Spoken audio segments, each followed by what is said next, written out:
last year, Jeremy Lin played for the Lakers and Byron Scott, and it's safe to say it wasn't a great experience, primarily because Lin felt he wasn't getting enough opportunities to run his bread and butter, the pick and roll. However, when he did get that chance, he was trying to set up the likes of Ryan Kelly and Bob Sacre. After signing a 2-year deal with the Charlotte Hornets at a big pay cut, I'm sure the Hornets fans were pensive about his arrival. Would he recapture the Linsanity magic from his days as a New York Knick? Or would he continue to struggle with a tough-minded coach and an offense that didn't seem to have enough spacing to benefit Lin's talents? Halfway through the season, we've seen some results, and in the pick and roll, they're nothing short of fantastic.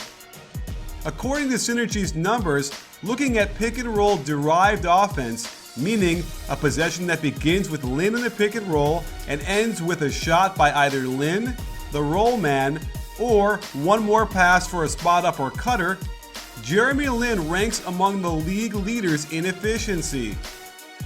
At number 5, he is behind only Steph Curry, Devin Booker, Tony Parker, and his teammate Jeremy Lamb. This will be another breakdown. Most of the time, there is some sort of action before the Lin pick and roll, and it could be a simple handoff into pistol action getting Lin attacking with his strong hand.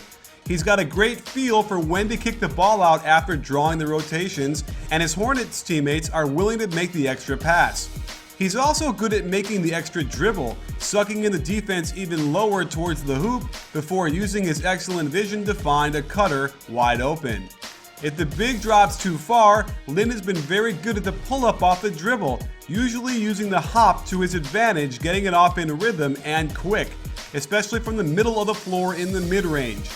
He's also very crafty once he gets into the lane, almost always under control and looking for the opening, like here, where he uses the fadeaway to give him a clean look, and because it's from 10 feet away, it's an easy shot. Lin also has good poise when getting deep penetration. Even when he picks up his dribble here, he remains patient, scanning the floor until he can gently dump a nice pass off to a cutting big man. While Kemba Walker is by far the Hornets' #1 pick and roll option, this actually helps Lin when Walker swings the ball and the defense gets bent out of shape before he gets the ball screen. And in this pistol action, I love how Lin can fake the handoff to Kemba, causing the defense here to switch, which puts Prigioni in the perfect position for the inside ball screen. Getting Kemba and Lin involved like this is an action that most defenses will have trouble stopping, and we can see evidence of this in the 2-man net rating. Without question, if Walker looks to attack first before swinging it to Lin, it opens up a lot of open shots that Lin can knock down. Our friends at Vantage Sports gave us a peek into Lin's pick and roll partners, and he's remarkably consistent across the board. He has his best success with Cody Zeller screening for him, but Hawes and Kaminsky have also yielded a high level of success. When Marvin Williams screens, they fall a little bit below average. Looking at the 2-man lineup data, Lin Zeller has a plus 1.2 net rating, Lin Hawes is at plus 3.3, while Lin Kaminsky is a whopping plus 6.4. He's also got a great change of pace game and keeps his dribble alive as he probes until the opening where he can get to the hoop and finish.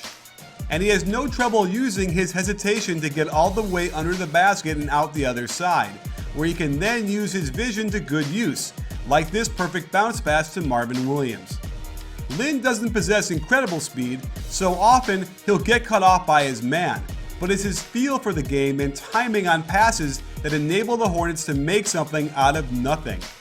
There are times when Lin reminds me of Nash with his clever one-handed finishes before the defense can rotate to stop him.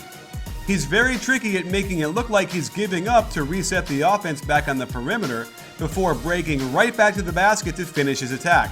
Another Nash trait. As noted earlier, the Hornets have 2 of the top 5 ranked players in the pick and roll derived offense category. And when you look at the 3-man lineup data, the triumvirate of Lamb, Lin, and Walker has a plus 11.2 net rating. And when you move to a 5-man lineup, Lin is in 7 of the top 8 highest ranked lineups in terms of net rating, and right at the very top are those three with Cody Zeller and Frank the Tank, a seldom used lineup that is destroyed on both ends of the floor and something we should see a lot more of. So there you have it, sports fans. Hopefully you're watching this on our brand new mobile app, since it's a great way to watch our awesome videos, read our great articles, and listen to our informative podcasts.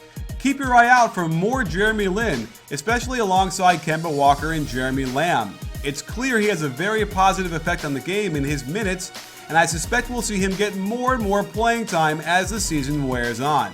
And don't forget, at B-Ball Breakdown, we're not a channel, we're a conversation. You in?